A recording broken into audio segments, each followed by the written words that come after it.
De tudo que foi pesquisado sobre as origens de Bom Jesus do Itabapoana, o aspirante a historiador Frederico Suete Rangel tem conclusões, e sobre as lacunas históricas, ele tem inspirações que geram imaginações. Desse modo, ele considera a Barra do Pirapetinga como ponto de partida do processo civilizatório de Bom Jesus do Itabapoana, em momento posterior ao período do desbravamento, no início da década de 1820, quando aqui chegaram o alferes Francisco da Silva Pinto e seus cunhados, o guarda-mor Fernando Antônio Dutra e o coronel José Dutra Nicásio. Fernando Antônio Dutra iniciou o desbravamento das florestas do Vale do Pirapetinga, estabelecendo sua residência entre as regiões da Queijeira e Seronia. Francisco da Silva Pinto iniciou o desbravamento de suas gigantescas extensões territoriais na região próxima de seu cunhado, estabelecendo a Fazenda Barra do Pirapetinga. Diferente de seu cunhado Fernando, Francisco da Silva Pinto não estabeleceu moradia logo assim que chegou. Por volta de 1822, ele permaneceu residindo em Barbacena, Minas Gerais, onde se casou 2 vezes e teve seus 7 filhos, vivendo lá até 1840. José Dutra Nicásio atravessou o rio Itabapoana, ocupou e iniciou o desbravamento de suas gigantescas extensões territoriais onde hoje estão os municípios de São José do Calçado e Bom Jesus do Norte, Estado do Espírito Santo. Porém, assim como Francisco da Silva Pinto, o coronel José Dutra Nicásio não estabeleceu moradia em suas terras em São José do Calçado. Ele retornou para São João do Nepomuceno, Minas Gerais. A Fazenda Barra do Pirapetinga pertenceu ao alferes Francisco da Silva Pinto até 1850, quando ele a vendeu para o patriarca Francisco Teixeira de Siqueira, casado com Felicíssima Rosa de Oliveira Magalhães, e a repassou para 3 de seus filhos que se mudaram do arraial de Ribeirão do Pomba, Minas Gerais, para a Barra do Pirapetinga em 1855.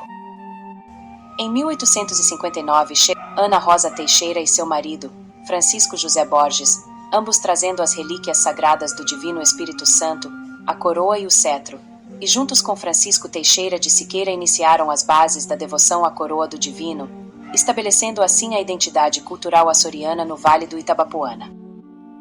Em 1850 Francisco da Silva Pinto se muda para Bom Jesus, iniciando o processo de fundação do arraial junto com os irmãos Francisco Furtado Costa e José Rodrigues Costa. Mas antes de prosseguirmos no arraial do Senhor Bom Jesus de Matozinhos, vamos retornar ao ano de 1840, em Barbacena e demais arraiais e vilarejos da zona da Mata Mineira, que fervilhavam nos embates políticos entre liberais e conservadores.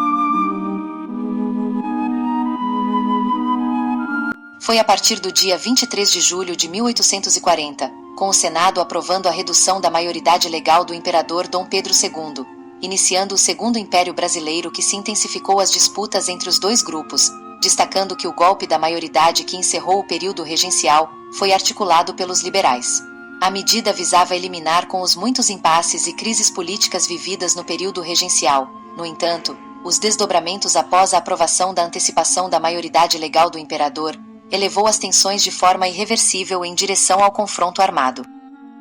Em 1841 o movimento insurgente se articula e organiza em Barbacena, se preparando para empreender na luta armada, liderados por Teófilo Otoni, o cônego José Antônio Marinho e José Feliciano Pinto Coelho, o barão de Abaeté,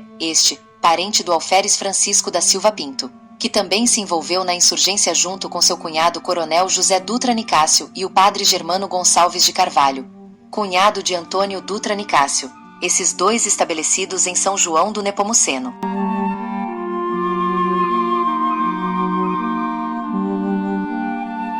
No início de 1842, o movimento revolucionário se expandia por quase toda a zona da Mara Mineira, nos arraiais de Conselheiro Lafayette, na época Queluz, Sabará, Rio Pomba, na época Arraial do Pomba, São João del Rei, São João do Nepomuceno, Mar de Espanha, Juiz de Fora, na época Santo Antônio da Paraibuna, Ayuruoca e Santa Luzia, eram os principais centros nervosos da insurgência que se armava. Nesses arraiais e vilarejos, haviam as lideranças locais que se articularam e arregimentaram a logística e as tropas de suas milícias armadas, e entre quase uma centena de personagens, cito alguns escolhidos pelos sobrenomes, nos quais recomendo que tenha atenção: Antônio dos Reis, Francisco dos Reis, Valérios dos Reis, Manuel Tobias Pinto de Figueiredo Neves, Joaquim Rodrigues Pereira, Antônio Rodrigues Pereira, Padre Manuel Rodrigues da Costa, Francisco José Soares, José Venâncio, José de Alvarenga, José Furtado Placiano, Mariano Dutra, Francisco de Paula Diniz, Francisco de Paula de Almeida Magalhães, João Antônio Magalhães, Francisco Gomes da Costa Martins, Major Mateus Furtado de Mendonça, Antônio José Teixeira de Souza, João Gualberto Teixeira de Carvalho, Antônio Teixeira dos Santos, Pedro Teixeira de Carvalho, José Teixeira Coelho, Coronel João da Mota Teixeira, Pedro Teixeira, Antônio Teixeira, Padre Francisco de Paula Teixeira. O levante insurgente teve início no dia 10 de junho de 1842, na vila de Queluz, hoje Conselheiro Lafayette. Depois foi a tomada de Barbacena e quase todas as vilas e arraiais da zona da Mata Mineira. Os insurgentes conseguiram recrutar aproximadamente 2.500 homens, e nos primeiros 45 dias de insurgência praticamente não houve resistência por parte das forças legalistas, e na maioria das tomadas houve adesão por parte da população e autoridades políticas. Assim foram tomados pontos estratégicos para o objetivo final da Revolução, que era alcançar Vila Rica, atualmente Ouro Preto, na época capital da província de Minas Gerais, governada pelo Partido Conservador Absolutista. Com o avanço da insurgência liberal, o presidente da província de Minas Gerais recorreu ao general Luiz Alves de Lima e Silva, na época o Barão de Caxias, e posteriormente Duque de Caxias. No entanto, os liberais demonstraram força e venceram os confrontos contra as tropas do general Caxias, e tomaram Sabará e Ayuruoca. Faltava o último arraial para fechar o cerco à Vila Rica, a vila de Santa Luzia, que já contava com a presença de grande contingente das tropas legalistas. Mesmo com os avanços da Revolução, o presidente interino do movimento, José Feliciano Pinto Coelho, se mostrava temeroso quanto à força das tropas de Caxias, chegando a tentar convencer os demais líderes da insurgência e proporem uma anistia com o Barão de Caxias, mas que foi voto vencido por todos.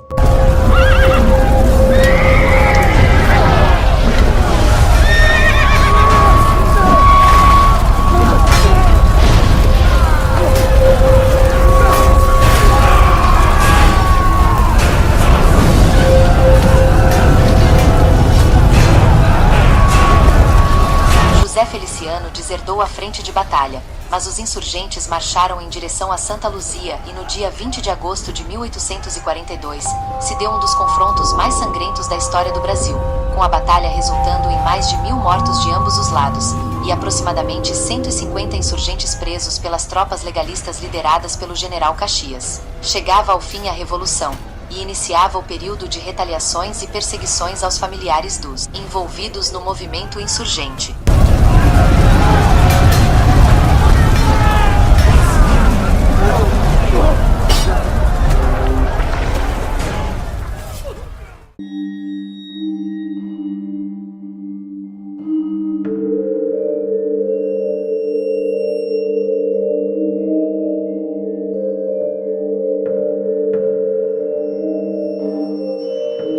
O alferes Francisco da Silva Pinto veio para Vale do Itabapuana em 1841, estabelecido com a família na fazenda Barra do Pirapetinga. Ele iniciou a preparação e ocupação de toda a extensão territorial de suas propriedades, abrangendo da usina Santa Isabel até Varriçai, talvez já pensando em receber aliados refugiados da Revolução, em um território que ainda não havia definição sobre qual província pertencia, mas que estava sob controle do governo provincial do Rio de Janeiro, e ocupado por mineiros há 20 anos.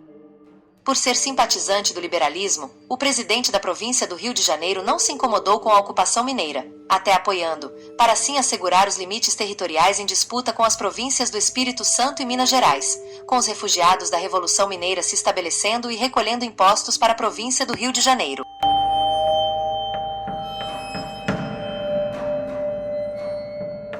Ao final do conflito insurgente, o coronel José Dutra Nicásio e padre Germano Gonçalves de Carvalho conseguiram se refugiar das tropas legalistas com destino ao Vale do Itabapuana, permanecendo escondidos entre 1842 até 1844, quando Dom Pedro II concedeu anistia a todos os presos e foragidos da justiça, que se envolveram direta ou indiretamente no movimento revolucionário dos liberais. É possível que José Dutra Nicásio e Germano Gonçalves Carvalho tenham se hospedado na fazenda Barra do Pirapetiga, pertencente ao alferes Francisco da Silva Pinto e cunhado de Dutra Nicásio, que apesar de ser donatário das terras de São José do Calçado, ele jamais se estabeleceu nessas terras, cuja atividade se dava exclusivamente no extrativismo de madeira, onde viviam somente seus encarregados e escravizados, certamente instalações módicas para um fazendeiro poderoso permanecer por 2 anos. No pós-revolução, mesmo estando ausente, José Dutra Nicásio se elegeu vereador na primeira legislatura, da primeira emancipação de São João do Nepomuceno, e também não estava na solenidade de posse, realizada no mesmo período em que ele estava refugiado no Vale do Itabapuana, somente depois da anistia concedida pelo imperador que ele retornou a São João e assumiu o mandato. Padre Germano retornou também para São João do Nepomuceno, e sob a condição de não mais se envolver em litígios políticos, o bispo de Mariana lhe nomeou como pároco de São João. Mesmo com o fim da insurgência em 20 de agosto de 1842, e com a anistia concedida por Dom Pedro II em 1844, o clima político entre liberais e conservadores absolutistas permaneceu beligerante ao extremo, com perseguições por parte de autoridades conservadoras que forjava processos judiciais para achacar valores exorbitantes, criando sérios problemas financeiros para muitas famílias que não tiveram participação alguma no movimento insurgente, gerando uma onda de medo e insegurança, que resultaram em reações violentas por parte dos liberais exaltados, como eram denominados os radicais do liberalismo, e a migração de muitas famílias para outras províncias. Em 1848, padre Germano Gonçalves de Carvalho se envolve em novo conflito entre liberais exaltados e conservadores absolutistas, que levou ao bispo da diocese de Mariana a destituí-lo da paróquia de São João do Nepomuceno. Em 1849, padre Germano decidiu ir embora de São João, se mudando para o Vale do Itabapuana junto com seu irmão José Rodrigues Chaves, comprou 600 alqueires de terra e fundou a Fazenda da Liberdade, iniciando o povoado que originou o arraial de Santo Antônio da Liberdade, hoje Carabuçu.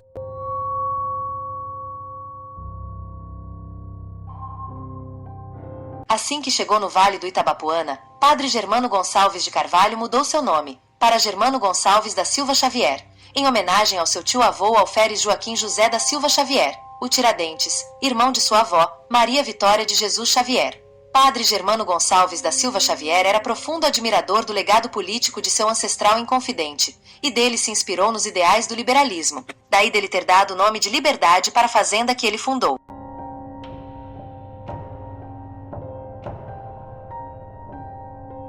Padre Germano não residia na Fazenda da Liberdade. Ele foi o primeiro capelão do patrimônio do Senhor Bom Jesus de Matozinhos de 1851 até 1860, onde ele residiu e depois ele se mudou para Bom Jesus do Querendo, em Natividade, na Fazenda Monte Verde, de sua irmã Maria Vitória de Jesus, casada com o coronel Antônio Dutra Nicásio. José Rodrigues Chaves se mudou para São José do Calçado, sendo um dos fundadores do Arraial de São José em 1855.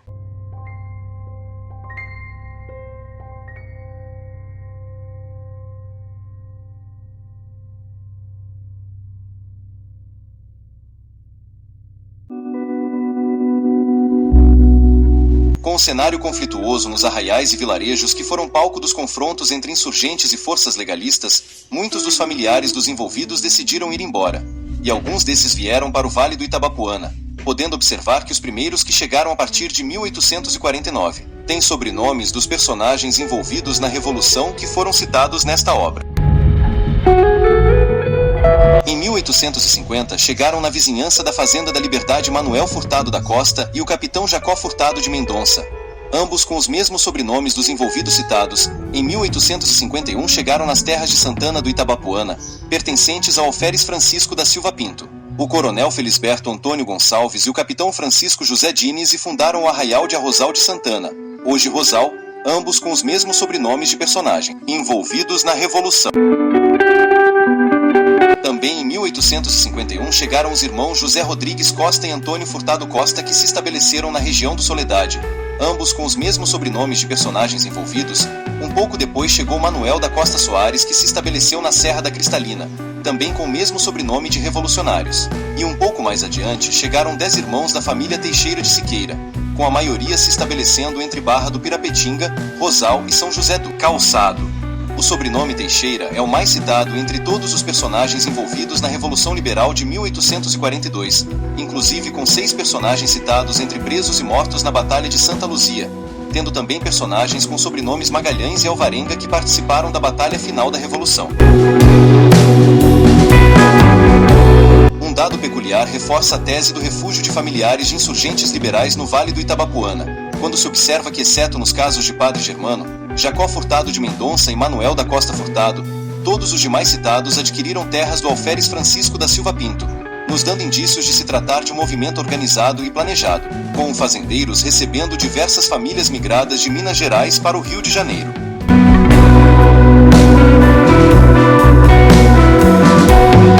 Antes do início da Revolução Liberal, em junho de 1842, já haviam 3 fazendeiros estabelecidos no Vale do Itabapuana: o guarda-mor Fernando Antônio Dutra em Pirapetinga desde 1822, o tenente Francisco da Chagas de Oliveira França desde 1835, ocupando as terras onde hoje se localiza a Fazenda Monte Castelo, próximo à usina Santa Isabel, até o centro de Bom Jesus. E o tenente Felisberto Gonçalves Dutra desde 1836, ocupando o território de Calheiros. A partir de 1849, chegaram os fundadores de Rosal, Bom Jesus e Carabuçu, como se estivessem criando um cinturão de segurança em todos os acessos para o Vale do Itabapuana, de quem vinha de Minas Gerais.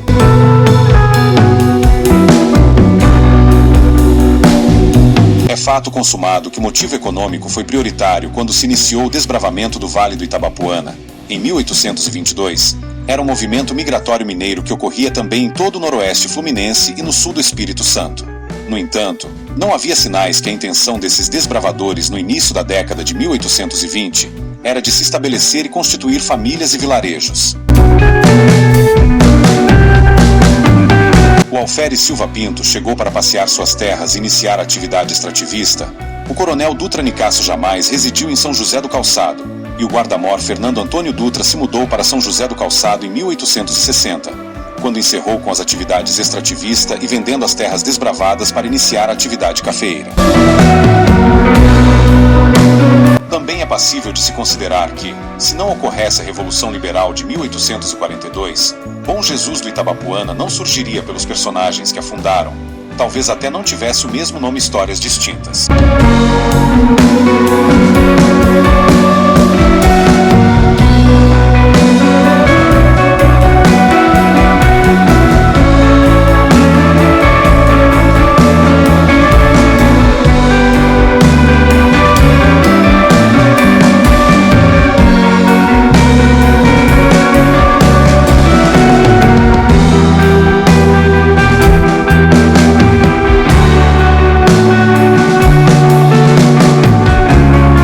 Retornamos à Barra do Pirapetinga, no início da década de 1930, no século XX, quando o casal José Teixeira Magalhães e Bárbara Teixeira ergueram um cruzeiro nas terras da ainda fazenda Barra do Pirapetinga, em devoção a Santa Luzia. Erguido o cruzeiro, o casal passou a angariar recursos junto à comunidade para construir uma capela, e a obra se deu nos idos de 1938. Dona Bárbara faleceu antes da conclusão da capela. Com seu filho Francisco concluiu e reformou o que estava erguido, entre 1942 e 1950.